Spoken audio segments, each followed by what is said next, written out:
ഒരു റിലേഷൻഷിപ്പിലേക്കൊക്കെ ഇവർ വരികയാണെന്നുണ്ടെങ്കിൽ, ഒരു എന്താണ് മരീറ്റൽ ലൈഫിലേക്കൊക്കെ ഇവർ വരികയാണെന്നുണ്ടെങ്കിൽ, തുടക്കത്തിൽ ഇവരുടെ പാർട്ട്ണറിനോട് ഭയങ്കരമായിട്ടുള്ള ഒരു സ്നേഹ താല്പര്യങ്ങളൊക്കെ കാണിക്കാറുണ്ട്. വളരെ വില കൂടിയ പ്രസന്റ് മേടിച്ചു കൊടുക്കുക, സർപ്രൈസുകൾ കൊടുക്കുക, വളരെ സ്നേഹത്തോടു കൂടി വളരെ കരുണയോടുകൂടി സംസാരിക്കുക, അല്ലെങ്കിൽ ഒരു പെറ്റ് നെയിം വിളിച്ചൊക്കെ എപ്പോഴും സംസാരിക്കുക, എപ്പോഴും അവരെ ഫോൺ വിളിച്ച് സംസാരിച്ചുകൊണ്ടിരിക്കുക, മെസ്സേജ് ചെയ്തുകൊണ്ടിരിക്കുക. അങ്ങനെ ഇവരെ സ്നേഹം കൊണ്ട് ഒരു വീർപ്പ് മുട്ടിക്കുന്ന ഒരു അവസ്ഥയായിരിക്കും തുടക്കത്തിലൊക്കെ കാണുന്നത്. ഇത് ലവ് ബോംബിംഗ് എന്നാണ് ഇതിന് പറയുന്നത്. ഇത് ശരിക്കും ഇവരുടെ ഒരു കൺട്രോള് ഈ ഒരു പാർട്ട്ണറിലേക്ക്, ഇവരുടെ ഒരു കൺട്രോൾ കൊണ്ടുവരാൻ വേണ്ടിയിട്ടാണ് ഇങ്ങനെ ചെയ്തത്. അപ്പോൾ ഇങ്ങനെയൊക്കെ കാണിക്കുമ്പോൾ പാർട്ട്ണറിന് സ്വാഭാവികമായിട്ടും തോന്നും താന് ഈ ഒരു റിലേഷൻഷിപ്പിൽ അമിതമായിട്ട് സ്നേഹിക്കപ്പെടുന്നുണ്ട് എന്നുള്ള ഒരു തോന്നൽ ഈ ഒരു പാർട്ട്ണറിൽ ഉളവെടുക്കാനായിട്ട് ഇത് സാഹചര്യമാകാറുണ്ട്. പക്ഷെ പിന്നീട് കുറച്ചു നാള് മുൻപോട്ട് പോയി കഴിയുമ്പോൾ ഇവരുടെ തനി സ്വരൂപം കാണിച്ചു തുടങ്ങും. അതായത് പല രീതിയിൽ ഇവരെ അവോയ്ഡ് ചെയ്യാനായിട്ട് തുടങ്ങും. ഇമോഷണലി ഫിസിക്കലി ഒക്കെ ഇവരെ യൂസ് ചെയ്ത് തുടങ്ങും. ഇവരുടെ മാനസികാവസ്ഥേനെയൊക്കെ ചോദ്യം ചെയ്തു തുടങ്ങും. അല്ലെങ്കിൽ ചിലപ്പോൾ ഇവരെ ഫിസിക്കലി ഉപദ്രവിക്കാനൊക്കെ തുടങ്ങും.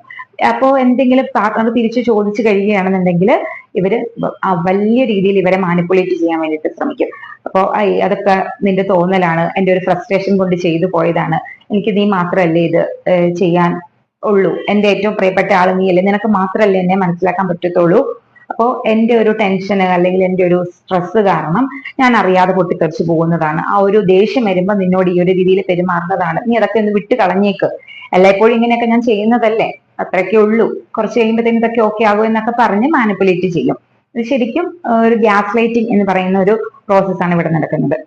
ചില സമയത്ത് ഇവർ പറഞ്ഞു പോകുന്നത് എന്താണെന്ന് ചോദിച്ചിട്ടുണ്ടെങ്കിൽ, നീ എൻ്റെ ഒരു പാർട്ണർ ആയതുകൊണ്ടാണ് ഈ സമൂഹം നിന്നെ അംഗീകരിക്കുന്നത്, അല്ലെങ്കിൽ നിന്നെ സ്നേഹിക്കുന്നത്, നിനക്ക് മറ്റുള്ളവരുടെ ഭാഗത്തുനിന്ന് റെസ്പെക്റ്റും ഒരു അംഗീകാരവും ഒക്കെ കിട്ടുന്നത് എൻ്റെ പാർട്ണർ ആയതുകൊണ്ടാണ് എന്നുള്ള രീതിയിലൊക്കെ പറഞ്ഞ് ഇവരുടെ മനസ്സിലേക്ക് അങ്ങനെയൊക്കെ ആക്കി എടുക്കാനൊക്കെ ഈ ഒരു നാർസിസ്റ്റ് പലപ്പോഴും ശ്രമിക്കാറുണ്ട്. ഇതും ഒരു മാനിപ്പുലേഷന്റെ ഭാഗമാണ്.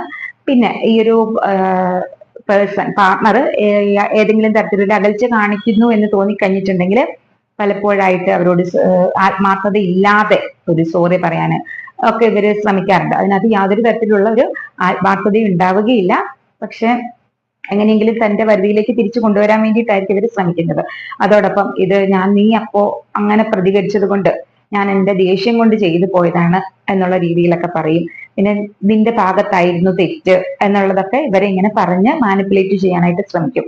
അല്ലെങ്കിൽ സോറി എന്നുള്ള ഒരു കപട സോറിയൊക്കെ പറഞ്ഞ് ഇവരെ വീണ്ടും അവരുടെ ആ ഒരു ട്രാപ്പിലേക്ക് കൊണ്ടുവരാനായിട്ട് ശ്രമിക്കും. ഹൂവറിങ് എന്നാണ് ഈ ഒരു മാനിപ്പുലേഷന് പറയുന്നത്.